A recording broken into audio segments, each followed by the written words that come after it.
Welcome to Folk Fear, where forgotten rituals are remembered too late, where the old gods still walk in bone and silence, and where every story you hear once happened to someone who never lived to warn you. Tonight we travel to the mountains, to a village no map dares name, a place where the dead are fed but never spoken to, where one empty chair waits by every table, not for memory, but for return. This is not folklore to comfort. This is the kind that binds you. Because when grief whispers to the dead, something always answers. This is the hollow feast. And once the silence is broken, the hunger never stops. They say every home in Voria has a ghost in it. Not the kind that howls or rattles chains, but the kind that waits. In the cold mountain village of Voria, the air itself holds its breath. Trees whisper among themselves in a language of cracking bark and drifting fog. And stone cottages lean together like old secrets shared long ago. There is no signal here, no electricity, no road signs, just a single dirt path coiled like a snake up through the woods, leading to a place not found unless it remembers you first. And in every home, whether grand or crumbling, silent or full of children, there is a single chair that no one touches, the empty chair. It is always placed at the dining table. Its surface is wiped clean each night, its cushion uncreased. No one sits in it, no one speaks of it, and no one ever dares to face it during the feast. They leave food before it, hot broth, bread, boiled meat. Sometimes the food cools untouched, other times it doesn't. This has always been the way of Voria. The villagers do not call it tradition, they call it insurance. Mira had lived all 33 years of her life in Voria. Her hands were cracked like dry bark, her back already hunched from carrying buckets of frozen water and years of grief. She did not fear the hollow feast, she respected it, the way one respects an avalanche or a broken branch above your head. She lit the candles without trembling. She scrubbed the floors with boiling pine water before the silence fell. She never forgot the rules. Until the year she broke them. The year after her son died. Thomas had been 7. Too curious, too bright, too fragile for a place like this. He'd fallen through thin ice chasing a bird he thought was smiling at him. Mira had pulled his body from the frozen river, skin blue, lips parted, as if still mid-giggle.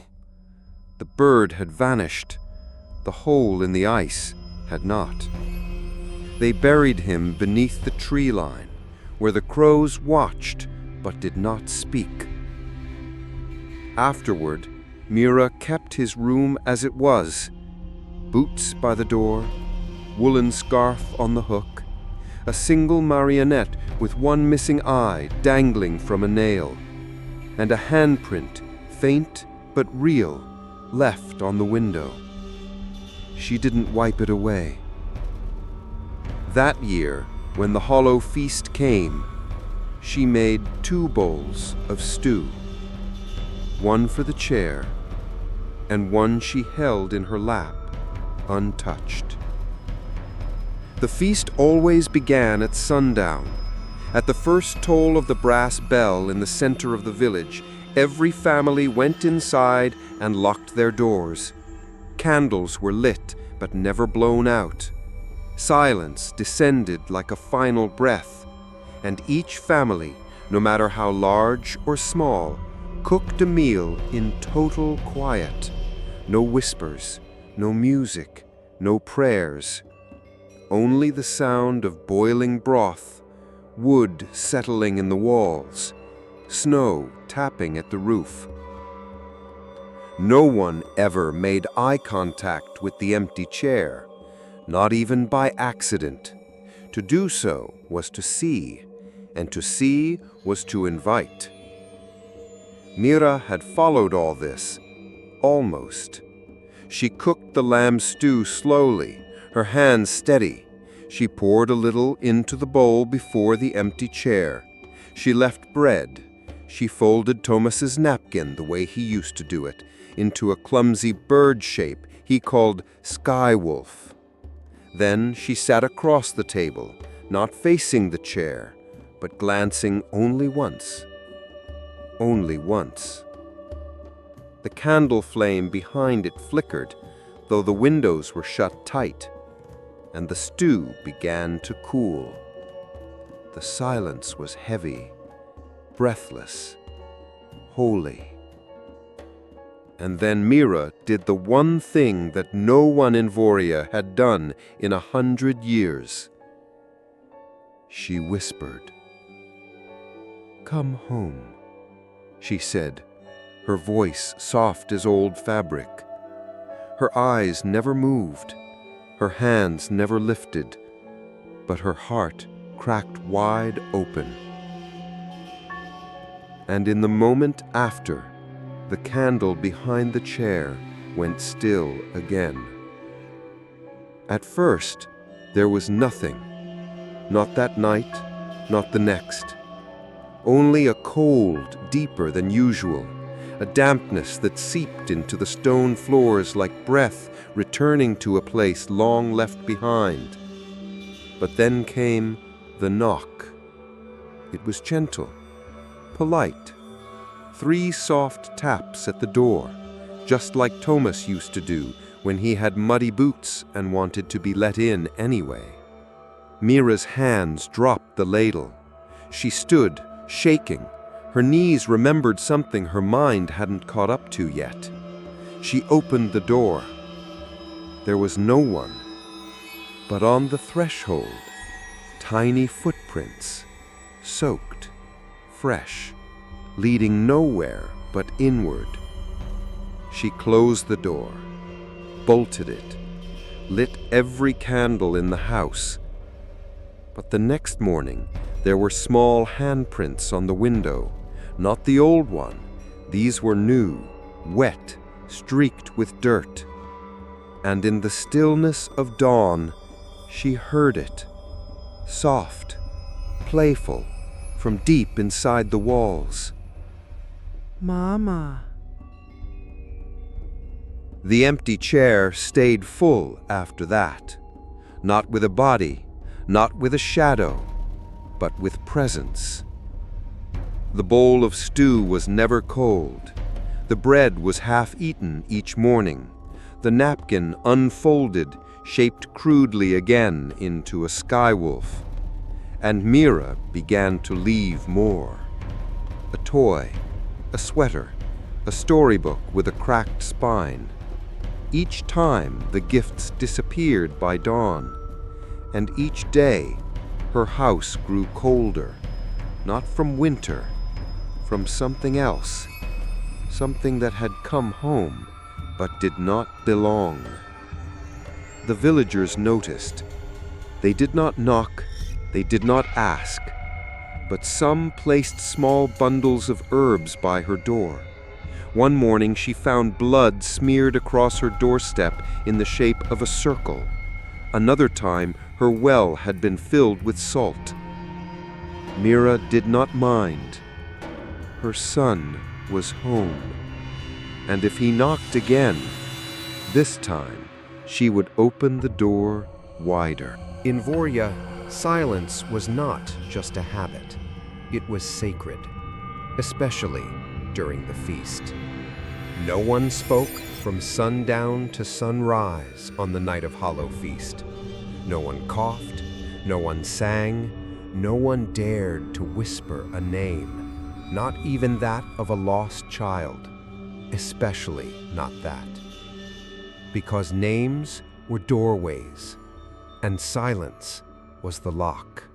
Those who had broken it in the past had vanished, along with their entire bloodline. No graves, no offerings, no memory. They were not mourned, they were forgotten by force. The feast was a contract, food for peace, warmth for distance, silence for safety. And Mira had broken it. The days after her whisper were filled with quiet visitations. It began small. The footprints, the handprints, the voice inside the wall, no louder than a breath. But soon Mira noticed more. A spoon she hadn't set clinked against a bowl. A lullaby hummed low and unfinished while she slept. Her rocking chair moved on its own, but only when she wasn't looking. The presence had grown bold. Still, she didn't fear it. She ached for it. She left out Tomas's favorite socks, a carved bird whistle, the small leather shoes he used to hate wearing. Each time, they were gone by morning. But the house grew colder. Not just cold like winter, cold like a cellar never meant to be opened, cold like a grave in the air. The village noticed. At the bakery, no one stood next to her. At the well, the bucket never returned full when she pulled the rope. Children were hurried away by their mothers when she passed.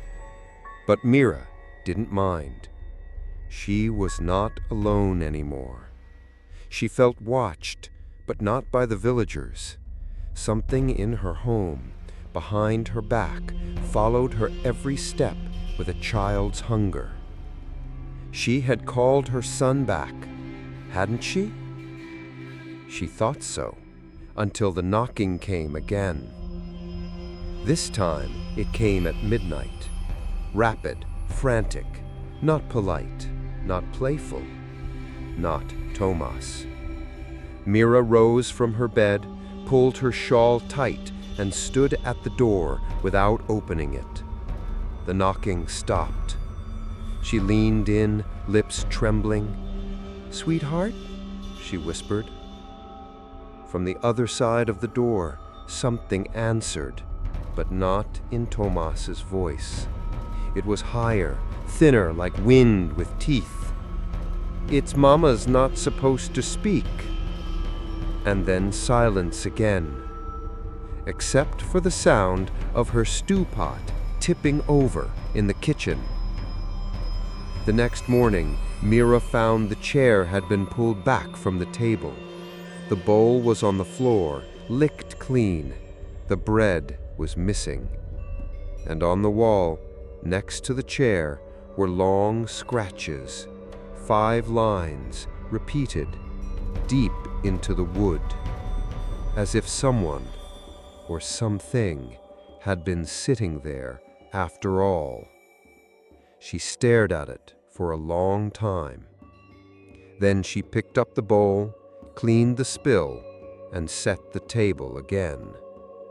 That night, she still cooked, still lit the candles, still placed food before the chair, but she did not whisper, and the voice did not return for a while. 2 days passed.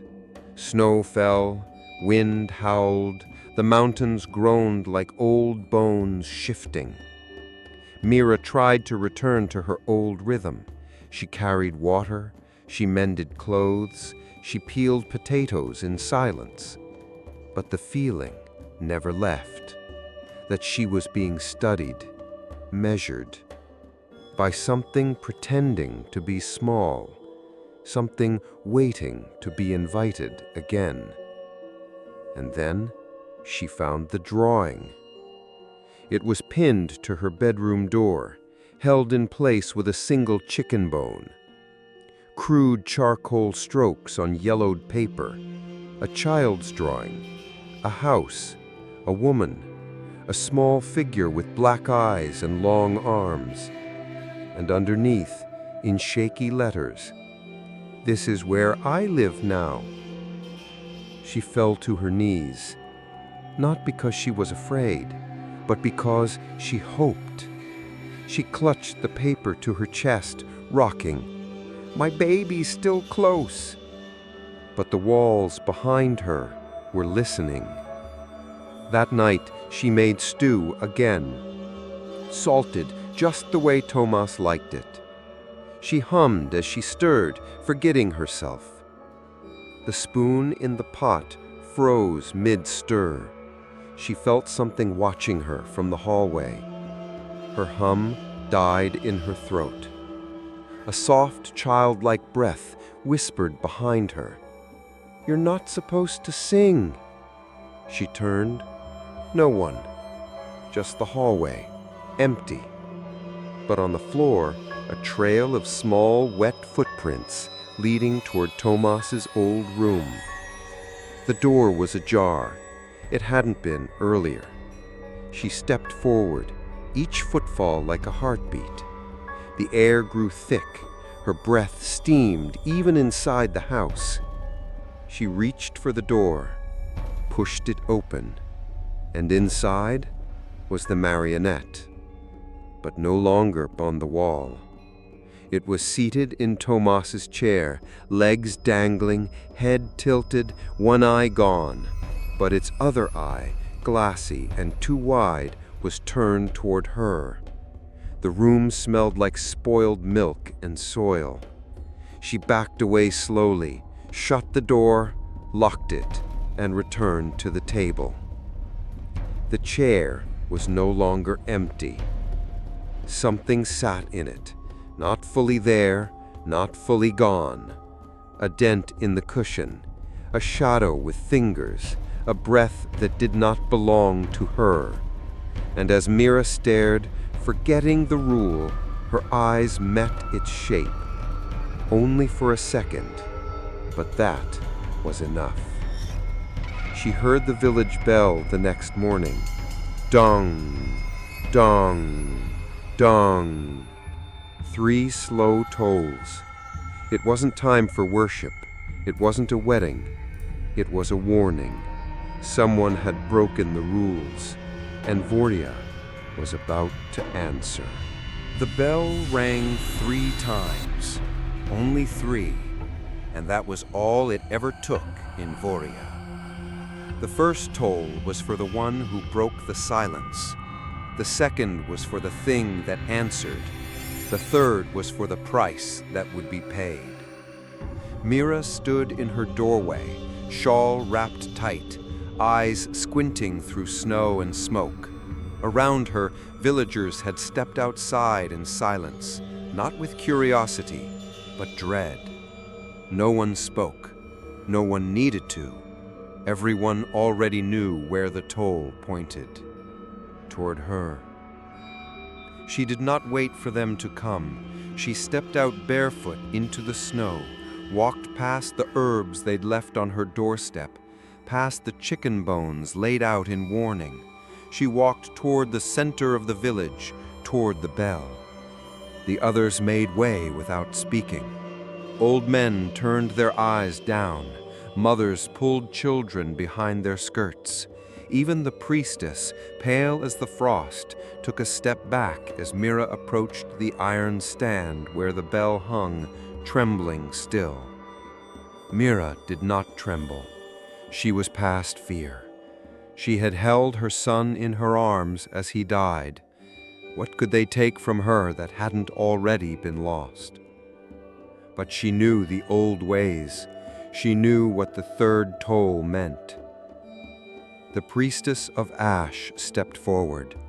She was older than anyone could say, her face lined like cracked stone, her fingers gnarled like tree roots. Her voice had not been heard in years, not even during feast. But now she raised one finger and pointed at Mira. Then she spoke, low and cracked. "You called him back." Mira didn't flinch. "I asked him to come home." "You broke the silence." "I was alone." "You are not alone now." The villagers flinched as a gust of wind swept through the circle, not from the mountains, but from behind Mira. It carried no snow, only the scent of something old, damp earth, rust, ash. And then came the sound. The same knock, 3 times, but not on a door, from the bell itself. Knock, knock, knock. And it echoed as if someone or something was inside it. The priestess stepped back. "You've opened the mouth, and now the feast will hunger before its time." That night, no one lit candles. The feast was still weeks away, yet the fear that wrapped Voria felt like the moon had already dipped to its darkest. Mira returned home to find the marionette missing from Tomas's room. The drawing had been replaced. A new one now sat pinned to her bedroom door. It was drawn in red. A woman, her mouth torn open. Beside her, the black-eyed child figure now had many arms, all reaching. And beneath it, scribbled in jagged lines, "I heard you. Others did too." Mira burned the drawing in the hearth. She boiled rosemary, lavender, and bitter root. She smeared soot over every window. She circled the empty chair with salt. But still, that night, the knocking came again, not at the door, but from under the floorboards, followed by the soft sound of a spoon scraping an empty bowl. The next morning, she walked to the old cemetery. Few still visited it. The graves had no names, only carvings, spirals, teeth, crossed eyes. It was said to be the resting place of those who were never meant to be remembered. She found her son's grave near the tree line, a stone worn down by weather, a small bird carved at its base. She knelt. "I didn't mean to bring you pain. I just wanted to hold you again." The wind whispered back, but it carried no voice, only the sound of something slithering through dry leaves. She turned. There, standing just beyond the trees, was a figure, small, still, too still. It looked like Tomas, same height, same jacket, but the face was too pale, too still, as if drawn on. And when it smiled, the smile didn't end. Mira rose and stumbled back.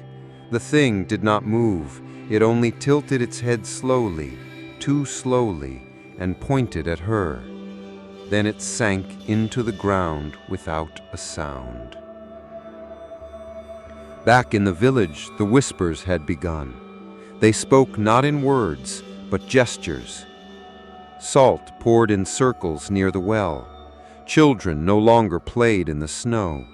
Doors stayed locked even in daylight. Someone had heard crying from beneath the chapel. Another found their goat with its mouth sewn shut. And in the center of it all, Mira, the woman who had whispered, the mother who had invited. Some called her cursed, some called her a witch, but no one called her mother, not anymore. Mira no longer dreamed. When she closed her eyes, she saw the marionette in places it shouldn't be, perched on the edge of her tub, swinging softly above her bed, its single eye tracking her every movement. She had buried it once, then burned it, then shattered it, but it always returned, sometimes holding a spoon, sometimes a drawing, sometimes just smiling.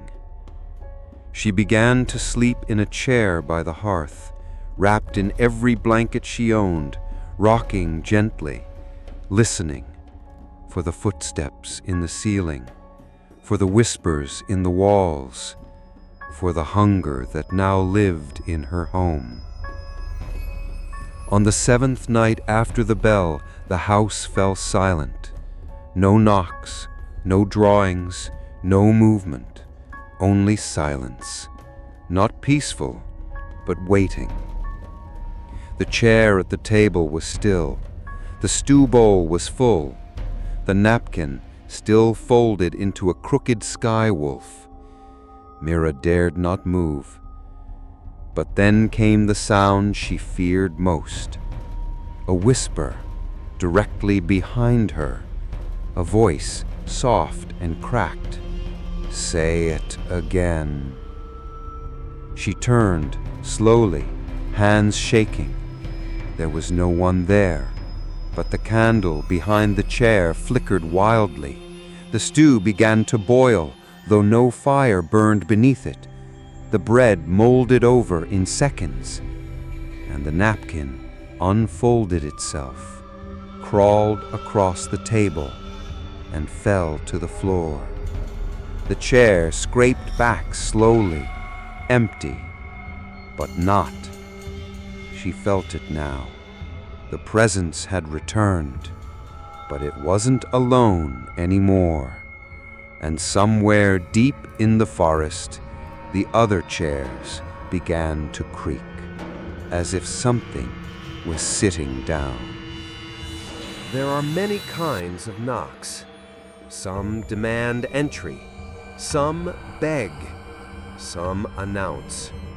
But in Voria, there is only one knock to fear.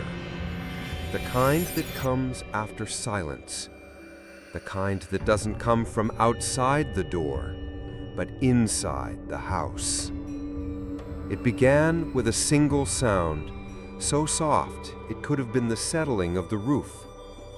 Mira sat frozen in her rocking chair, the stew gone untouched, the candle wax dripping like tears. Her eyes burned, dry from too little sleep and too much watching. Then came the knock. One. Not loud, not angry, but hungry.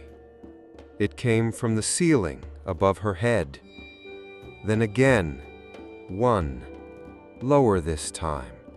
The walls trembled gently. Then a third time. One. Now at the floorboards beneath her bare feet. Mira didn't scream. She simply closed her eyes and wept because it had found its way inside and it wanted to be fed. She waited until dawn before she dared move. The knocking had stopped hours ago, but the silence it left behind felt louder than any sound. It pressed in against her chest, made her lungs feel shallow, her heartbeat feel hollow. She moved slowly, every footstep deliberate, every breath counted. The chair at the table was empty again, but the stew bowl was shattered, the spoon bent, the bread soaked in something black and wet that wasn't stew. And in the seat, something new, a piece of fabric, frayed, small, familiar. Tomas's mittens, the ones he wore on the day he died, the ones Mira never found in the river. She held them to her chest. They were dry and warm. She didn't know whether to sob or scream, so she did neither. She lit every candle in the house. Then she salted every threshold. Then she sat in front of the chair and whispered only one word, "Please." But the house didn't answer.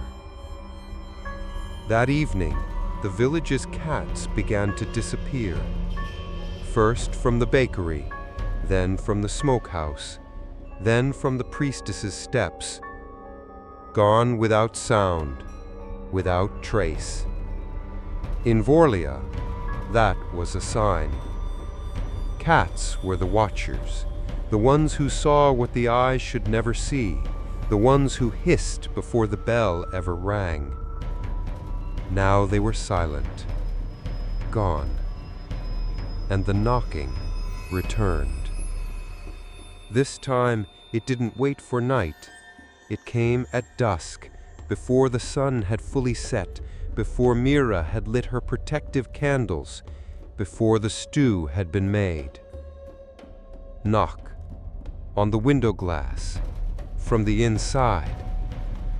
She turned too fast. Her shoulder struck the table. A cup fell and shattered. And for the first time, she saw it. A face, just for a breath, reflected in the window. Not outside, not in the room, but in tween. The boy's face, Tomas's face, but stretched, eyes too round, mouth too wide, teeth too many, and that smile, not joy, but victory. She staggered back and threw the curtains closed. Her chest heaved, but she forced herself to be still. The rules had already been broken. There was no turning back now. She would not whisper. She would not feed it. She would not ask. But the knock came again. Not on the window, on the door. Soft, rhythmic, like a child's lullaby. One knock, then another, then another. But each knock was from a different place. Door, wall, floor, ceiling, until it circled her like wolves around a fire. And then silence, except from inside the chimney, a single knock, hollow. Mira backed away slowly, and the stew pot tipped itself off the stove behind her. That night, she did not sleep. She did not cook. She sat in the hallway with her back to the cold stone and stared at Tomas's door. It was open again. Inside, the bed was made. The toys were arranged neatly. But at the foot of the bed, the marionette. Its head twisted all the way backward, staring directly at the door, waiting. And next to it, a tiny handprint, burned into the bedsheet. In the days that followed, Mira stopped going into the village, and the villagers stopped asking why. They knew. They always knew. Old women left garlic on her doorstep. Children traced circles in ash on the road when they passed her gate. And the priestess? She visited just once. She didn't speak. She did not knock. She simply stood outside Mira's window at dawn and held up her palm, scarred with 4 cuts, one for each knock.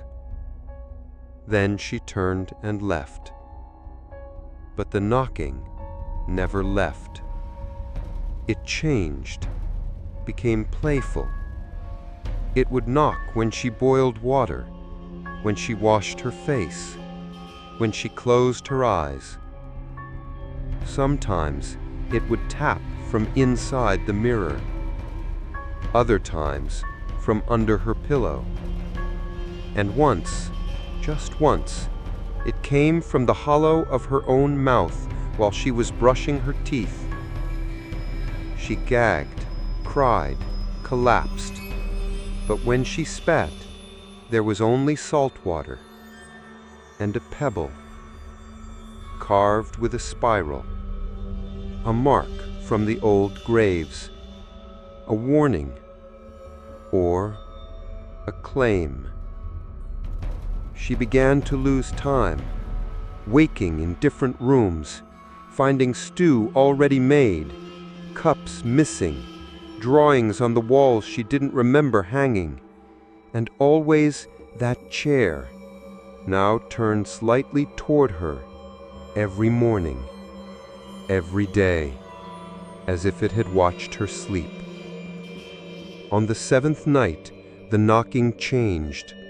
No longer a child's knock.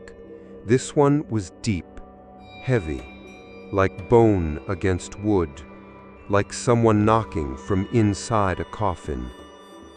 And this time it did not stop, not after 1, not after 2, not after 10. It knocked for hours, until Mira finally broke. She stood, hands shaking, and screamed into the dark, "What do you want?" And from inside the walls, the answer came, so quiet, so clear.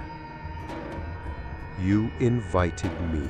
It spoke, and it sounded like her son, but it wasn't Tomas. Not really. The tone was close, the lilt, the breath between words, but the words were wrong. "You invited me." Not Mama, not "I'm here," not "I missed you." Just that sentence, spoken from the walls. And when Mira fell to her knees in the cold silence afterward, she knew something terrible. It wasn't pretending anymore. It didn't need to. That morning, the mirror in her hallway cracked straight down the middle. She hadn't touched it, hadn't looked at it in days, but the crack sliced from the top left corner down to the base like a wound. And on her reflection's chest, faint but visible, was a bruise, the shape of a child's hand. She pulled off her shawl, looked down, nothing there. But when she looked back, in the mirror, it remained. The marionette was no longer in Tomas's room. It was now at the dining table, seated, its limbs arranged gently. One hand rested on the table, the other held a spoon. It faced the empty chair, and in the bowl before it was stew, still warm. Mira hadn't made it. She backed away slowly, her breath caught in her throat, her heartbeat like a drum. She turned, and there, standing in the kitchen doorway, was Tomas, or what looked like him. He was smaller than she remembered, thinner, eyes darker, lips pale. But the smile, that same crooked, gap-toothed grin was there, and for a moment she believed, until he spoke. "Mama's forgetting the rules again." His voice was soft, sing-song, with an edge of something cold under it. Mira's mouth moved. No words came. He stepped forward, barefoot. No sound, no breath. "I came home," he said. "You said too." She nodded, slowly. "I did." His smile didn't change. "But it's not just me now." She swallowed. "I know." He blinked once, too slow, like a doll. "They're still hungry." The thing wearing Tomas's face followed her throughout the day. It didn't touch her. It didn't speak again, but it watched. It watched as she boiled water, as she lit candles, as she poured salt in every corner of the house. At one point she caught it sitting in Tomas's old bed, holding a sock like it was something precious. At another, she found it crouched in the attic, chewing on the burnt pages of an old prayer book. And still, it smiled. She asked no questions. She gave no commands. She made no eye contact, because to recognize it was to give it permission. But she had already whispered once, and once was all it ever took. By nightfall, she found the marionette missing again. In its place on the dining chair, a new object, a baby tooth, fresh, still bleeding, and next to it, scratched into the wood, "He is only the door." She didn't eat that night. She didn't sleep. She sat with her back against the stove, eyes wide, listening to the floorboards creaking when no one stepped, to spoons clinking in bowls that weren't there, to the sound of pages turning in books she never opened, and once, just once, to the sound of a dozen voices whispering in unison, "We're still so hungry." The next day, her neighbor was gone.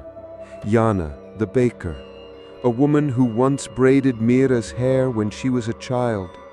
Her house was found with the door open, the fire still burning, bread still rising, but Jana was missing. And on her table, 2 bowls, one full, one scraped clean. No one spoke of it. No one visited Mira that day. But that night, Tomas came again. This time, he brought something with him. It crawled beside him on all fours, thin, gray, its body too long, its arms too wide. It had no eyes, only a mouth. And when it smiled, Mira felt her heart slow, not from fear, but from despair, because in that mouth were dozens of teeth, all of them small, all of them children's. The thing turned its head toward her and opened its jaw until it cracked, and from inside came a voice. "Mama." Not Tomas's, not hers, just voice from below. She did not run. Where would she go? No one would open their doors. No one would offer help, because to help the marked was to be marked too. She sat down in the corner of the room and began to hum an old lullaby her own mother used to sing. The thing blinked, or maybe just twitched. Tomas watched. Then, slowly, they turned and walked back into the hallway, but the scent they left behind, not rot, not blood, but stew, boiled too long, burnt to the pot, and something worse beneath it, the smell of old soil and old mouths. The next morning, she found the chair fully turned to face her rocking chair, and in it, not Tomas, not the marionette, but an outline, a shape, a boy made of ash and bone, ribs showing through cracked skin, hands too long, eyes drawn on. She didn't move. The shape didn't either. But on the table between them, a bowl, and inside, her own wedding ring, the one she buried with Tomas. She couldn't speak, not anymore.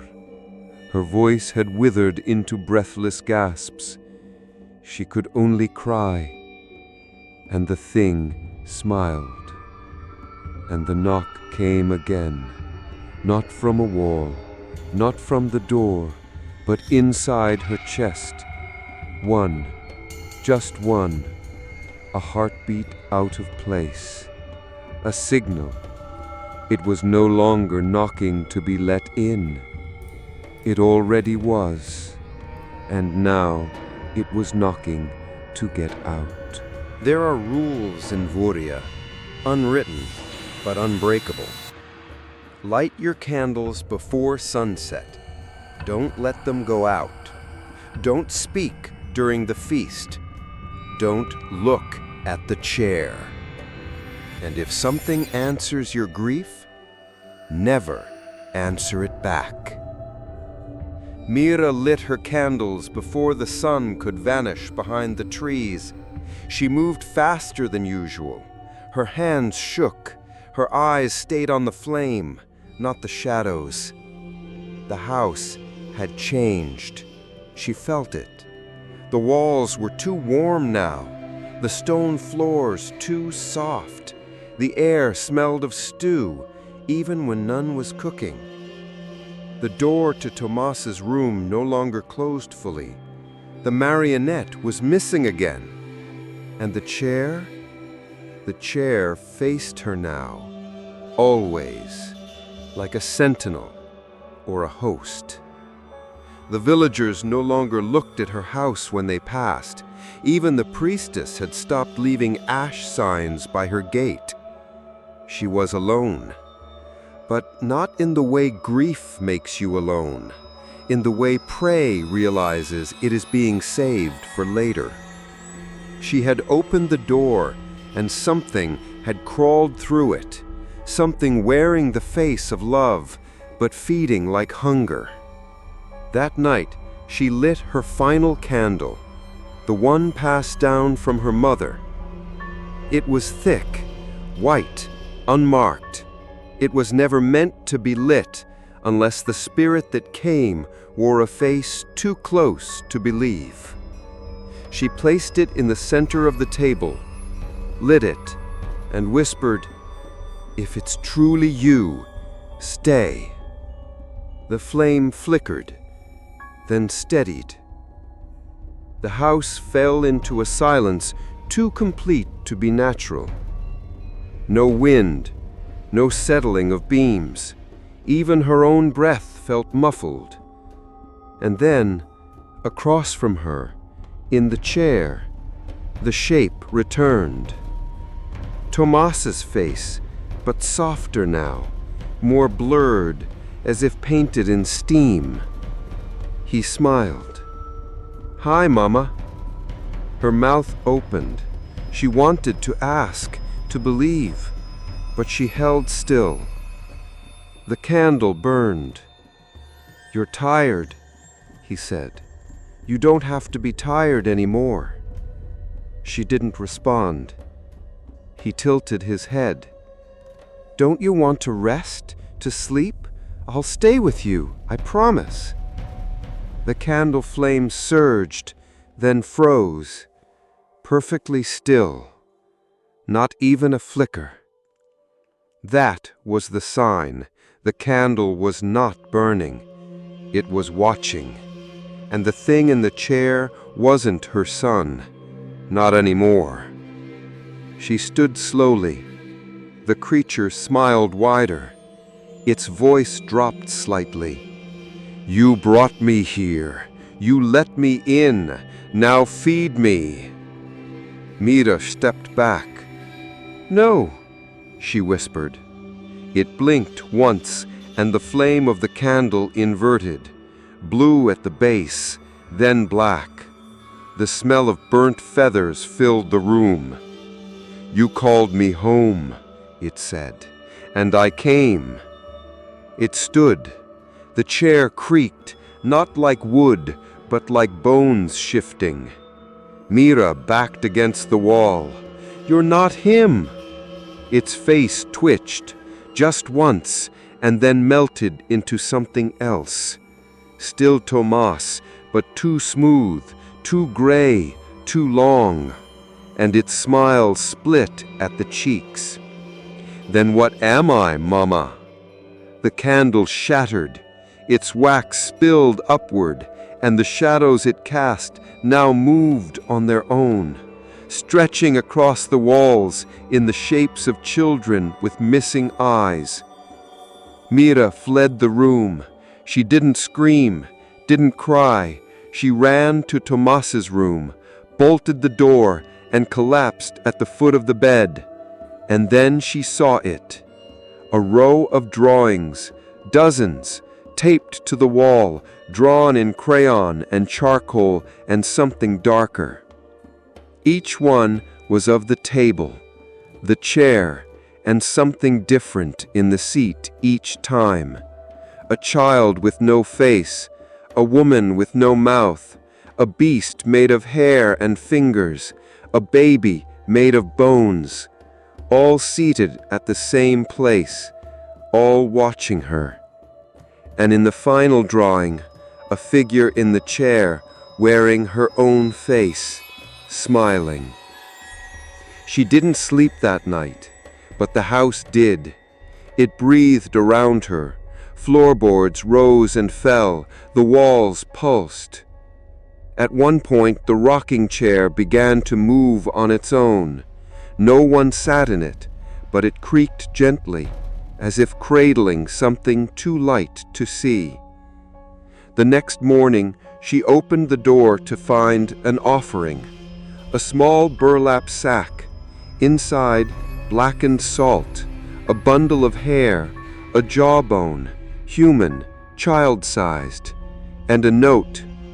"You are not the first, but you must be the last."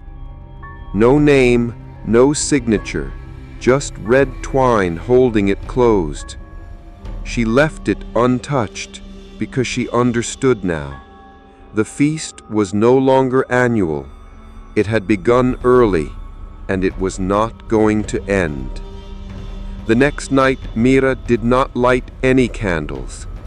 She sat in the dark. The thing came again, but not to the chair. It came to her room, to her bed, and sat at the edge. She felt its weight, heard its breath, felt the mattress dip. It did not touch her. It only said one thing: "Thank you for feeding me." Then silence, and when she looked, nothing was there. But her hand was covered in ash, and the faint smell of stew lingered in the air. She did not remember cooking, but something had eaten, and it was not done. There was a time when Mira knew her home. She knew the sounds it made as the wind pushed against the beams. She knew where the floors creaked and where they didn't. She knew the warmth of the stove, the scent of the cedar shelves, and how the light poured in through the east window at dawn. But now, the house was not hers. It had been hollowed, and something else lived inside the skin of it. It started with the walls. They pulsed.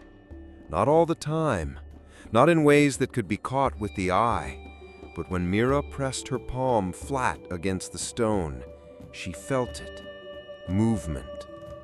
Not vibration, not cold air, but breath. The wall inhaled, and when she pulled her hand away, her palm was damp, not with moisture, with sweat. Not hers. She no longer left the house, not even for water. The village had turned its back, and she didn't blame them. She could feel it now, every time she approached the door, the pressure, the unspoken warning. Do not take this thing into the world. Whatever she had called into her home, it had not stayed within the chair. It had spread through the floorboards, through the beams, through her. She could feel it inside her chest, like a second heartbeat, one that didn't sync with her own. Sometimes it beat faster, when she moved toward the chair, when she thought about Tomas, when she cried, especially when she cried. The marionette had returned, but it was no longer wooden. Its body was stitched from old fabric, its face carved from bark, but its mouth was made of something soft, like lips, real ones. They twitched now and then, mouthing words with no sound, and every night it appeared in a different place, atop the kitchen table, inside her wardrobe, clinging to the ceiling above her bed like a spider, and always, always facing her. The drawings had multiplied. They now filled the hallway, taped to doors, tucked under her pillow, stuffed inside her shoes, each one more disturbing than the last. One showed her house split open like a doll's playset. Inside, no furniture, only mouths, rows of them, smiling. Another showed Tomas with his face peeled back, revealing dozens of eyes beneath. But the worst was a self-portrait of her, drawn in her own hand, though she didn't remember doing it. In the picture, she stood before the chair, her face blank, her eyes black, her mouth sewn shut with red thread, and her hands feeding something that looked like Tomas, and didn't. She tried to stop it. She burned the drawings, smashed the marionette, and ripped the chair apart and threw it into the stove. The fire hissed, then died. Smoke filled the room, thick, black, choking. When it cleared, the chair was whole again, placed exactly where it had been, facing her. And something new sat in it now. Not Tomas, not a ghost, but something she could only describe as memory made flesh. Its skin was her son's, aged, faded, distorted. Its eyes were hollow but wet. Its hands rested on the table as if waiting for the next meal.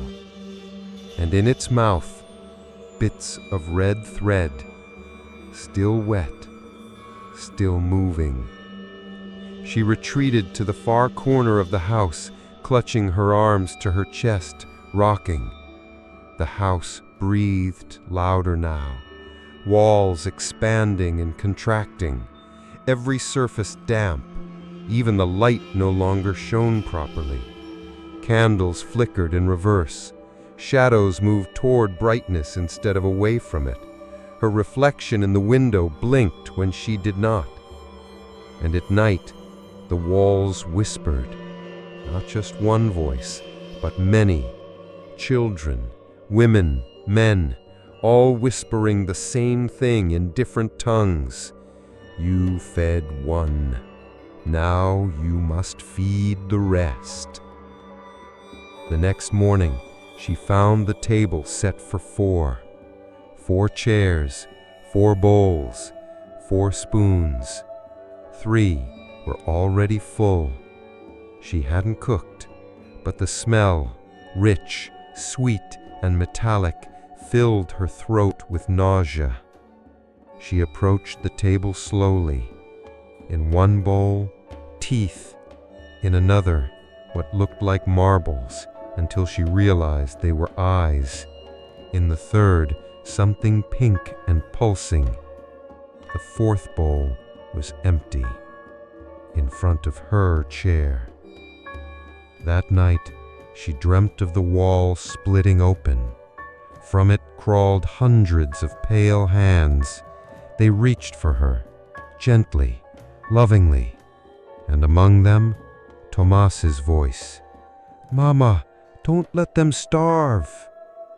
She woke to find handprints all over the wall above her bed. Dozens, tiny, smudged, fresh. And behind the wall, she heard chewing. She knew what was coming. The house was preparing the feast, but it wasn't for the dead anymore. It was through the dead. And she had become the host, the one who set the table, the one who kept the chair ready, the one who whispered when no one should. And the house was the mouth, breathing, hungry, endless. There was no longer a question of what lived in the house. It lived in the walls. It lived beneath the floors. It lived inside her now. And it was always eating. Mira no longer cooked. She hadn't touched the stove in days, but the stew returned every night, warm, fragrant, waiting. And every morning, the bowl before the empty chair was scraped clean. She tried once to throw the bowl away. She walked to the woods, hands trembling, and buried it deep beneath the snow. The next day, it was back, still warm, still full. But this time, the contents weren't stew. They were teeth, human, tiny, still with roots. She no longer ate either, not because of fear, but because she never felt hungry anymore. Her stomach didn't growl, her hands didn't shake, and when she looked in the mirror, when she dared, she saw the truth. Her tongue was changing, pale, elongated, cracked down the center, a second ridge forming at the back of her throat, a new mouth, or a tunnel. Something was trying to use her, to taste through her, to feed. The house had grown quiet, not peaceful, not restful, but predatory. The creaks and moans were gone. The floor no longer groaned. It was silent, the kind of silence that listens. She walked barefoot through it now, each step careful, each breath shallow, because she knew it was watching. From the mirror, from the chair, from the places where candlelight used to reach, but no longer did. The drawings were now carved into the walls, not drawn, not hung, etched. Fingernail deep grooves showing endless mouths, chairs that bled, tables that screamed, and Mira, always Mira, feeding something that smiled like Tomas, but with too many teeth. She stopped trying to cover them. They came back, deeper. One morning, she woke to find a carving on her own back. She hadn't felt it happen, but there it was. A spiral, centered just beneath her neck, the symbol of the first mouth. And still, the thing ate. Not violently, not grotesquely. It ate quietly. That was the worst part. No chewing, no tearing, just absence. An apple she meant to pick up, gone when she turned her head. A spoon missing, then a knife, then the photo of Tomas beside her bed.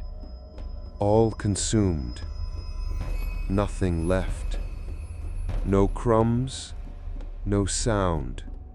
Only the faint scent of breathless warmth, like a mouth exhaling in the dark.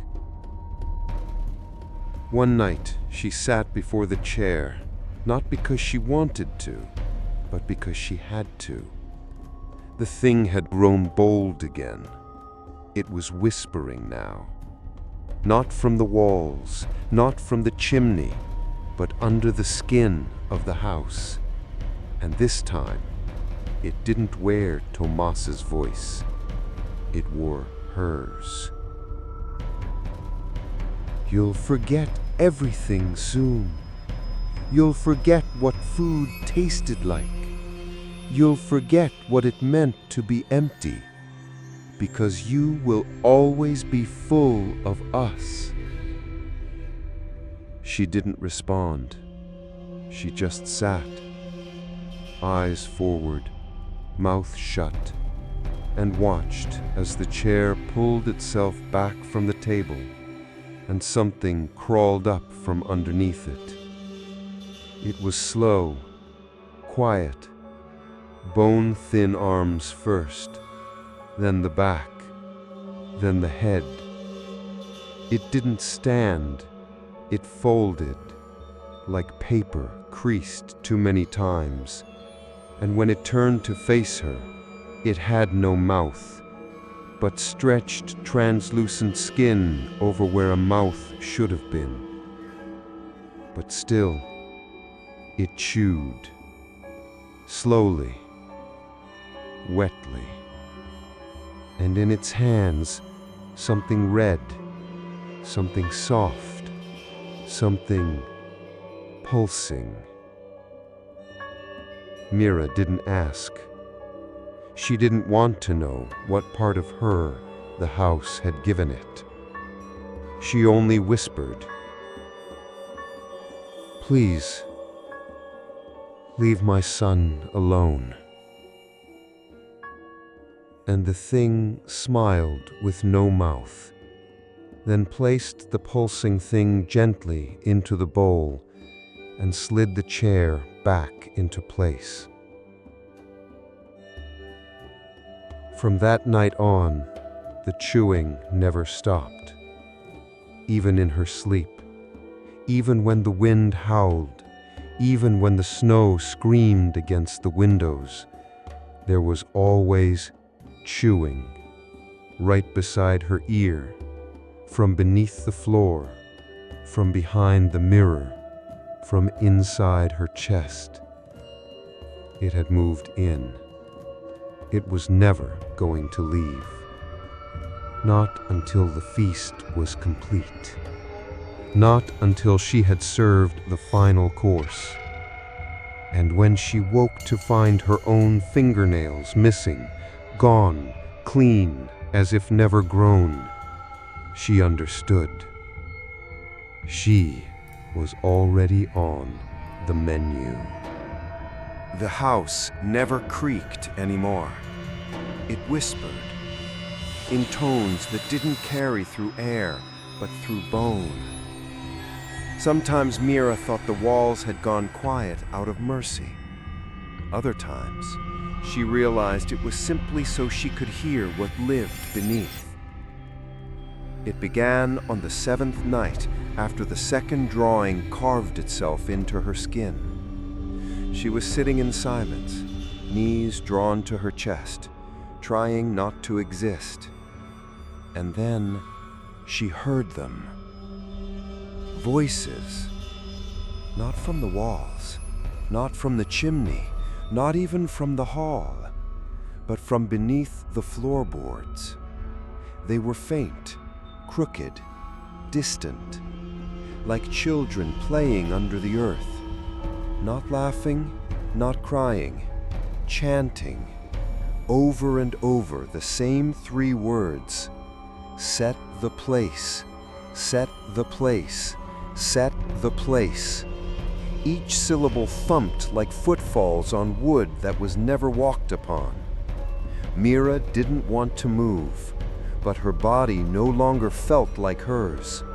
Something inside her bones began to shift, something hungry but obedient. She found herself rising, walking to the kitchen, retrieving the 4th bowl, then the 5th, then the 6th. She set them at the table without thought. Each one clinked softly on the wood, and with each clink, the voices grew louder. Set the place, set the place, set the place.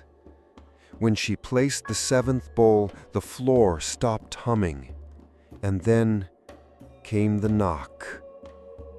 But not from the door, not from the walls, from beneath the floorboards, directly below the table. One knock, deep, wet, like skin against wood. And then a voice.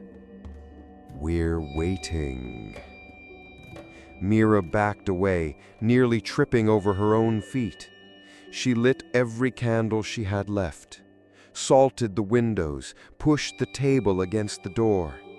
And then she listened to the sound of scratching underneath the floor. Not frantic, not wild, polite, measured, like fingers gently tracing the underside of a coffin lid.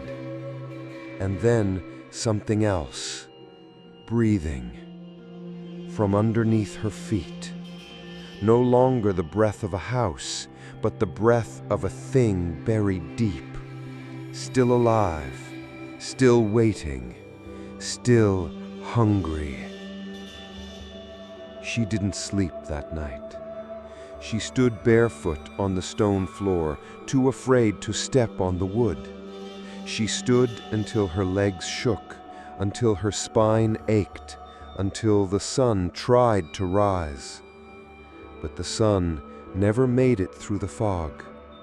Only gray light, only the smell of wet dirt, only the whispers. "You set the place, now feed the floor, feed the floor." When she finally collapsed into the rocking chair, her body felt hollow, not with hunger, with room, as if something had cleared her out, as if something else was making space. She rocked slowly, her eyes heavy, her breath shallow. And then the floor groaned beneath her, not creaked, groaned, like something rolling beneath the boards, something wide, something old, something many-limbed. She tried to stand, but the rocking chair would not stop. It kept moving, and beneath it she felt warmth, not comfort, but mouth heat. Something was breathing up into her, and from deep below the voice came again. "You sat, we rise."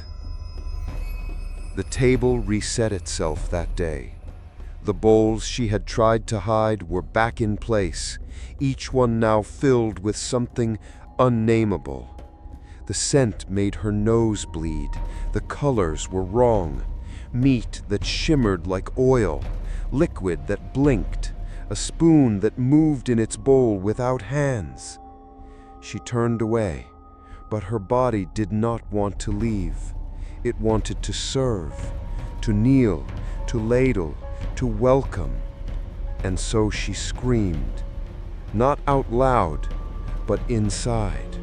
Her throat remained silent because silence was still the rule. But her soul, it thrashed, and the floor whispered, "You made the seat. You made the call. Now we eat. Now we crawl." She fled to the attic. It was the only place untouched, the only part of the house still dry, still dead. No walls that pulsed, no chairs that turned, just dust and wind. She slept there, wrapped in torn quilts, dreaming of hollow children knocking from graves. But when she woke, the attic had a new floorboard, darker than the rest, smooth, wet, and from beneath it came a child's voice. "Mama." It wasn't Tomas. It wasn't anything that had ever lived. And then the voice whispered again, "Mama, I'm still so hungry." The chair had always been a symbol, an absence, a warning, a door never meant to open. But now, the chair was full. It happened just before dusk. Mira had returned from the attic, limbs stiff, eyes hollow. The cold in her bones wasn't from weather anymore. It was memory trying to escape. She stepped into the main room, candlelight trembling across the floor. And there it was. Something sat in the chair. Not moved, not crawled. Sat. Still. Centered. Waiting. Its back was to her. Thin shoulders, tattered shirt, skin pale as wax. She knew the shape. She knew every angle of that boy's silhouette. Tomas. But he didn't move, didn't speak, didn't turn, just sat. As if the feast had begun early, as if he had always belonged there. Mira's feet did not obey her anymore. They crept closer, drawn by love, by guilt, by the tiny chance it might really be him. The candle flickered as she neared. The air turned warm, too warm. The scent of stew thickened into rot. But she kept walking, one step, then another, until her shadow merged with the figure in the chair. And then it breathed. Not like a child, like a house, like a cavern. Slow, deep, hollow. The head turned, not fast, just slightly, enough for her to see the cheek. And that's when she knew. It wasn't Tomas. The skin was cracked, split like dried earth. Inside, not flesh, but threads. Red, wet, moving. Its mouth didn't smile, it unzipped.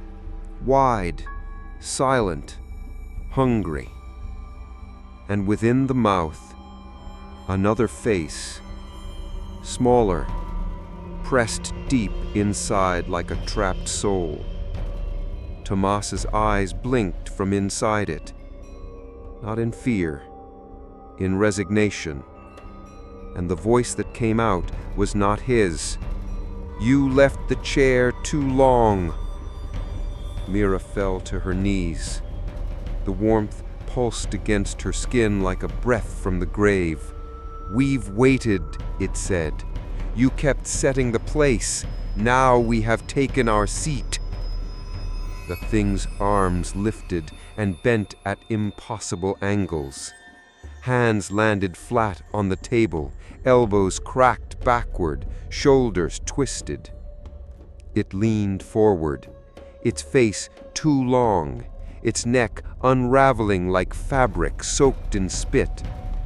And Mira, she couldn't look away, because she could hear them, all of them, behind the walls, beneath the floor, in the cracks of her teeth. A gathering, a crowd. "A seat for each memory," they whispered, "a plate for each grief. You fed one, now you must serve us all." The room shifted. The windows melted into shadow, the candles inverted, flames pointing downward, salt turned to ash, stone turned to breath, and every chair around the table filled, one by one, without sound. They didn't walk in. They were remembered. A grandmother, a lost sister, a stillborn child, a nameless ancestor with holes for eyes. Figures pulled from Mira's lineage and placed like offerings at a table set too early, too deep. Each with a bowl, each with a spoon, each watching her. She couldn't scream. Her voice was already gone. She had traded it the moment she said, "Come home." Now all she could do was stare. And in the center of the table, the original chair, the first place, where Tomas used to sit, where she now saw only mouth. The chair's seat had hollowed, split wide, and inside it, teeth. Rows of them, gnashing softly, rhythmic, polite. The first eater, the original hunger. And it spoke, not through sound, but through the floor, through her bones. You're the course. You opened the feast. Now sit. Mira turned. Behind her, a chair. Not the one at the table. Another. Shaped like bone, covered in skin. Its legs wet, its arms opened. It beckoned, and her knees bent, not by will, by gravity, by ritual. She sat. The walls sighed, the floors moaned, the ceiling dripped, and the figure in Tomas's seat leaned in, whispered, "You remembered us. Now we'll never forget you."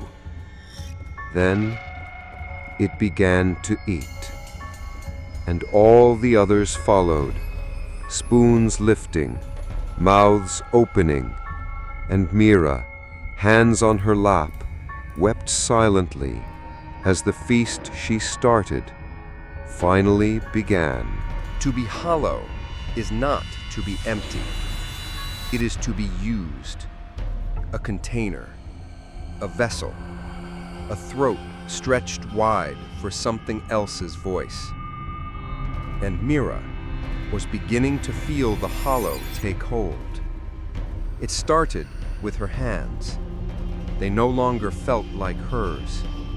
She watched them tremble, twitch, twist. The fingertips grew pale, as if blood had withdrawn. The skin thinned, almost translucent, and beneath it, not veins, threads. Thin, red threads that moved on their own. They pulsed when the others fed. They pulled tight when she cried. They twitched when she touched the chair. Her hands had become utensils, and she knew it wouldn't stop there. The guests at the table no longer left.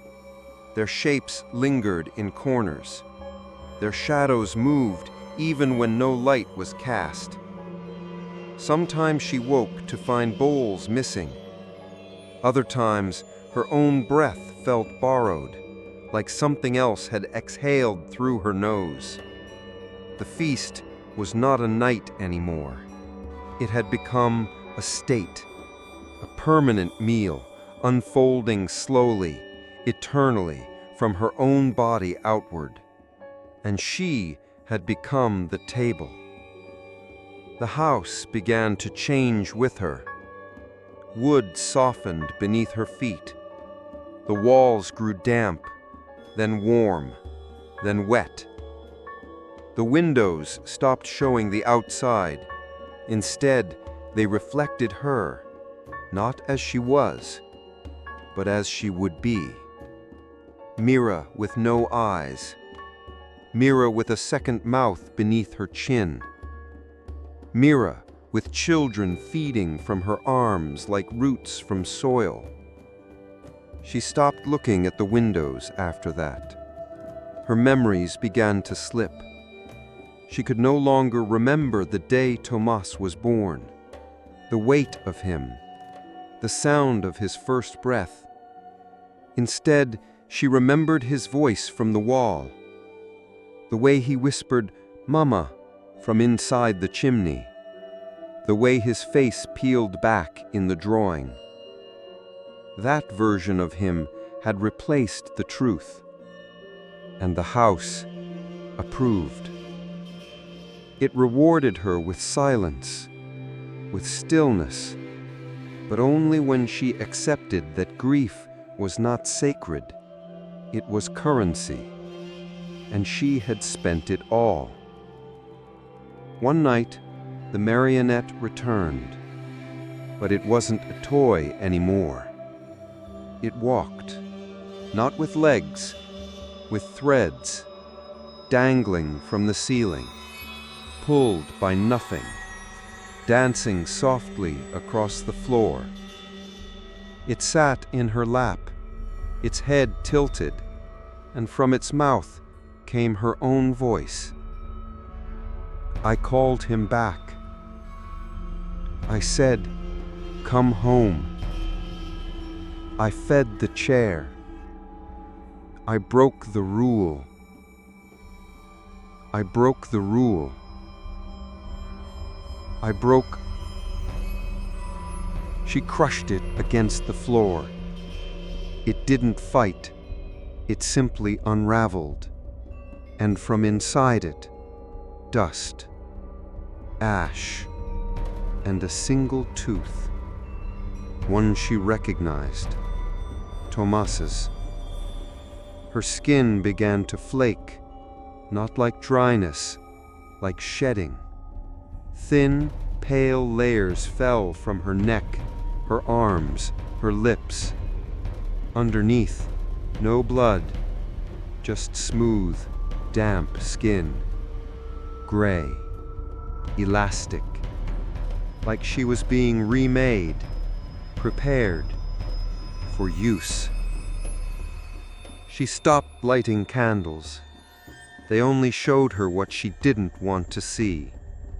The guests never left now. She could feel them behind her, all the time, watching. The scraping of bowls, the clink of spoons, the slow, wet chewing. And when she turned, nothing. Just the chair, still full. And the others too, though their faces were slipping. Less human, more memory. They were becoming what they were supposed to be. Not people, not spirits, but hunger wearing masks. And the masks were starting to look like her. She woke one morning and found her legs wouldn't move. Not paralyzed, just unnecessary. The house didn't want her to run. Not that she could, not now. She was part of the floor. The threads had creeped from her hands, down her spine, into the boards. She felt the house inhale through her chest, exhale through her feet. It fed through her now. And the chair, the original one, was growing. Taller, wider, ribbed. Its legs twitched. Its seat opened and closed slowly, like a mouth testing its jaw. And in its center, something new. A spine, made of bone. Not hers, not yet, but ready, waiting for when she was done. That night, she dreamed she was a house. People walked in, lit candles, set the table, and sat in her mouth, one by one. She chewed them with her walls, swallowed them through her floor, digested them in her sleep.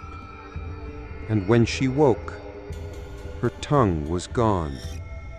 In her place, a single thread, pulled tight between her teeth, connected to something beneath the chair, still pulling, still feeding, still alive. Hope doesn't vanish all at once. It fades, one breath at a time, one memory at a time, until all that remains is habit. And Mira still had one left, the offering. She waited until the house slept, or at least pretended to. The chewing quieted, the whispers dulled, the chair exhaled, and for the first time in days, her hands felt like hers. She moved through the house in silence, stepping only on the stone tiles. The wood couldn't be trusted anymore. It remembered too much. In the back of the cupboard, behind jars long expired, she found it. A bundle of herbs, tied in black twine, dried lavender, crone's tongue root, and soil from her mother's grave. An ancestral offering, one that was never meant to be used unless the house forgot her. But she hadn't expected the opposite. She hadn't expected the house to remember her too well. She placed the bundle on the table, centered it, unwrapped the twine. The scent filled the air, bitter, sharp, clean. It didn't mask the rot, but it challenged it. The shadows recoiled, the candle stubs flared, and the floor shifted beneath her feet, uneasy. She placed a small bowl beside it, poured salt, a symbol of boundary. Then she spoke the old words, not in her voice, in her mother's. Words spoken only once before, at her father's death.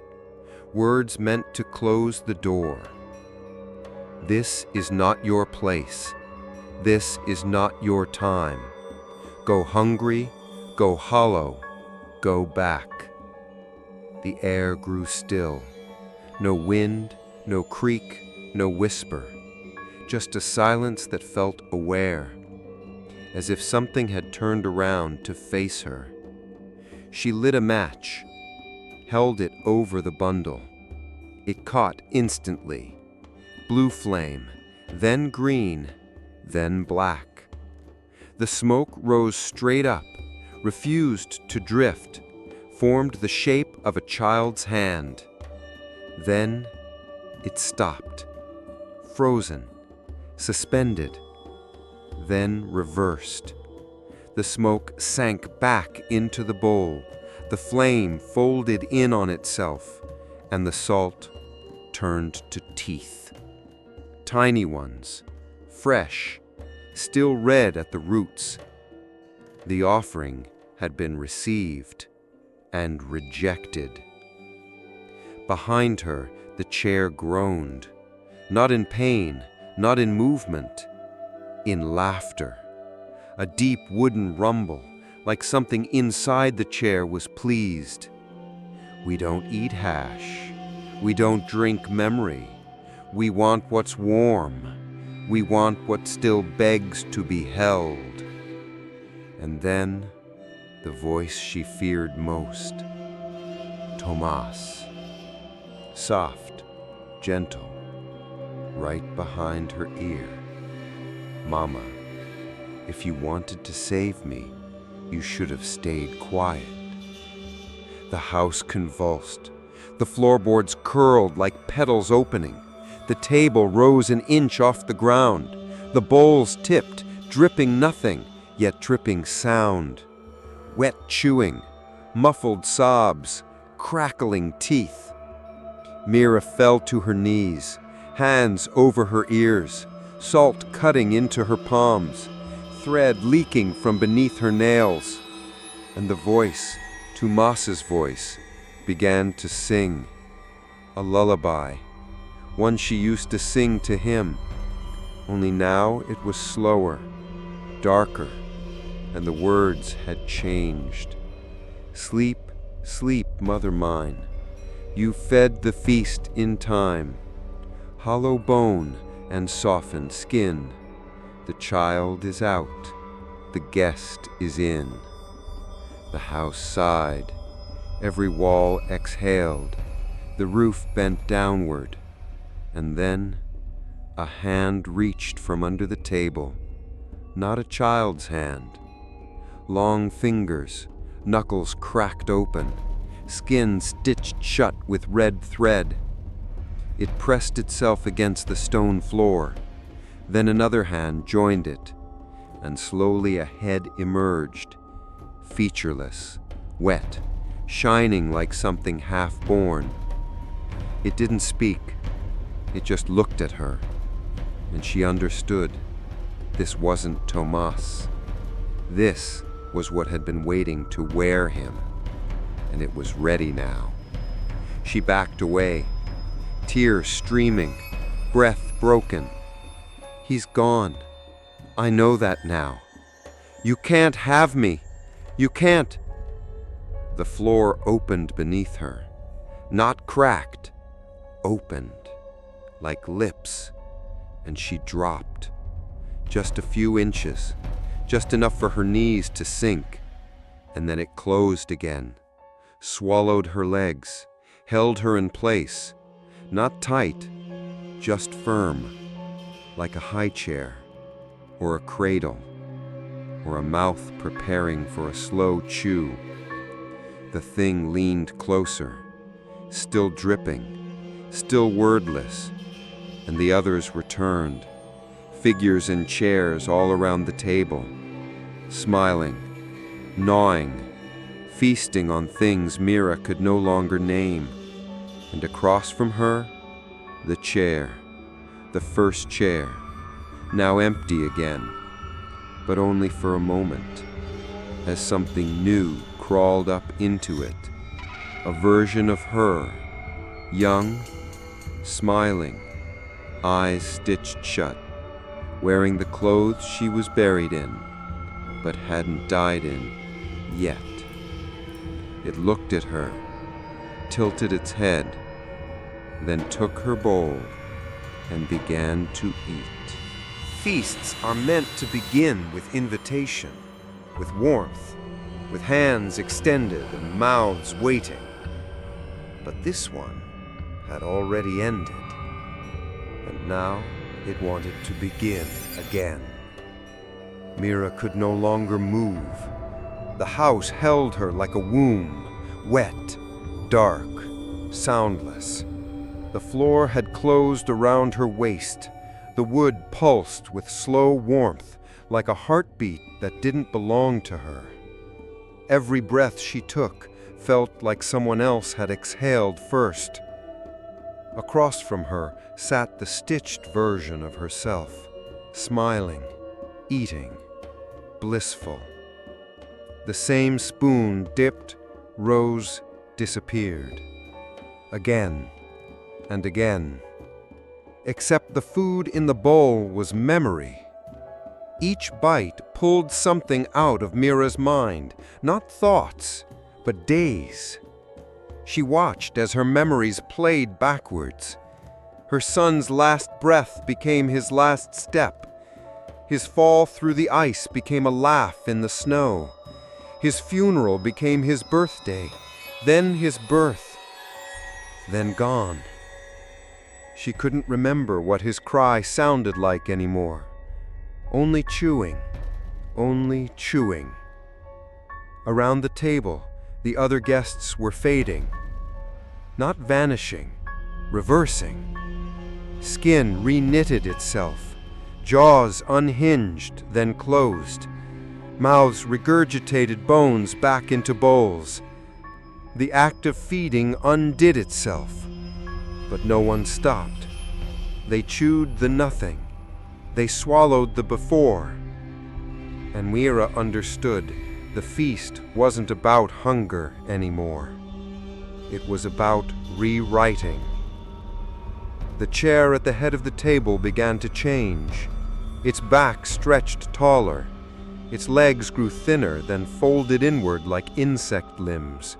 Its seat turned to mouth again, wider, deeper. From within it, a light emerged, but not one that warmed. A light that remembered. And Mira saw herself, younger, before the grief, before the whisper. She was laughing, carrying Tomas on her hip, humming the lullaby that once lulled him to sleep.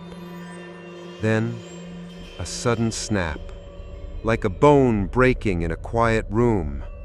The light fractured, and the version of her in the memory looked up, directly at her. "Why did you say it?" the younger Mira asked. "Why did you open your mouth?" Mira tried to answer, but her jaw wouldn't move. She wasn't allowed to speak anymore. She had given that permission away. The guests stood now, chairs scraping backwards. But they didn't walk away. They walked in reverse. Back toward their seats, back through the meal, back through their own deaths. And as they stepped backwards, the room aged in reverse. The table became a tree, the bowls became bark, the floor melted into soil, and above Mira, the house unfolded, walls pulling apart, ceiling unraveling into rope, candles dripping upward, until all that remained was Borigen, the place where the first feast had begun. Before Voria, before language, before silence was sacred. A cave, dark, endless, and in its center, the first chair, carved from ribs, bound in hair, breathing, waiting. The stitched Mira walked toward it. She placed her bowl on the ground, knelt, bowed her head.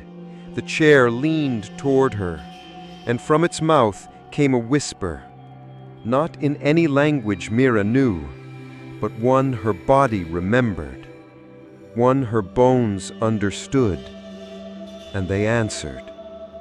She felt her spine bend, felt her ribs creak. Her body was remembering how to become a chair, not a vessel, a fixture, something permanent, something sacred, something silent. Time collapsed inward. Every mistake she had ever made poured out of her mouth. Every forgotten lullaby bled from her fingers. Her name slipped off her skin. And from beneath her, the floor exhaled one last time and whispered, "You fed love to the wrong mouth. Now let love forget you." She was no longer Mira. She was what remembered Mira. A silhouette, a pulse, a sound a house makes after it eats too much grief. And still the chewing continued. Then a knock. Just once. Sharp. Precise. But it didn't come from the wall or the door. It came from inside her skull. One tap, and behind her eyes, light. A vision. The village, still whole, still untouched. The feast had not yet come. The chair was still empty, and Mira was standing at her son's grave, just before the whisper, just before the word, "Come home." She watched herself about to say it, mouth open, eyes wet. But this time, she didn't say it. She held the silence. She closed her mouth. She wept, but she did not call. And in that moment, the entire cave shook. The guests vanished, the bowls broke, the stitched version of herself unraveled like smoke.